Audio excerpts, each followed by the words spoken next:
Okay, so I've set my anchor points for my paddle, and it goes here. What happens if I take this and I move it closer to the starting point? This is going to reach this second point quicker, so what that means is it will move faster. If I move it to say 5 seconds, it's going to take longer to get from this point to this point, so your object is going to move slower. Okay, so now we're going to move the ball. And what I want you to do is select this down arrow, and I want you to notice anchor point. So what is an anchor point? If I select this, it's this little dot right here. So it might not seem important at first, but go ahead and I want you to reposition by using these numbers. Reposition your ball so the anchor point matches in the center, and this will make it less confusing when you're moving things around. Okay, so your ball is starting there. So don't forget, people always forget this part. You're gonna select your keyframe and you're gonna start it. There's your little bullet, and you're gonna drag it for a second, and then you can either click, hold, and drag. That's what happens if you try to click, hold, and drag sometimes. You can click, hold, and drag to this position, and you'll notice it created a bullet point.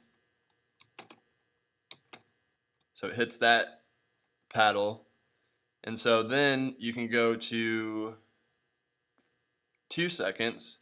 So then now this is going to bounce, correct? So now you can choose where the ball is going to bounce.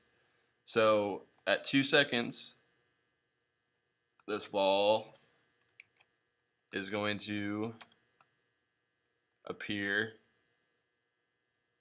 let's say here. So it bounces, it goes there.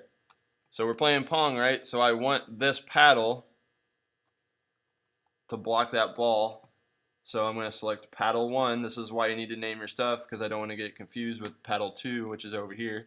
So paddle 1, I need, because I'm at 2 seconds, I have my position right here. I need to move this up so the ball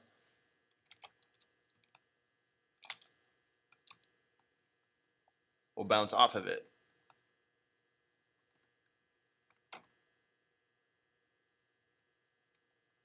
Okay, so now I'm not even close to being done, but this is what you'll do once you finish. So a lot of people will think you'll go to File, Export, blah, blah, blah. You're not going to do that. Ignore File when you want to export. You're going to go to Composition, Add to Render Queue.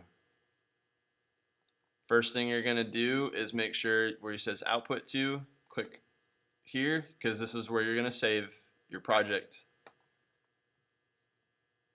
And if you haven't already, create a new folder and name it After Effects, and you'll save all your After Effects things in this folder. So I'll go ahead and create After Effects, and I'll save Pong in there. Go ahead and save it, and then you'll click Render, and then that project will appear in your folder.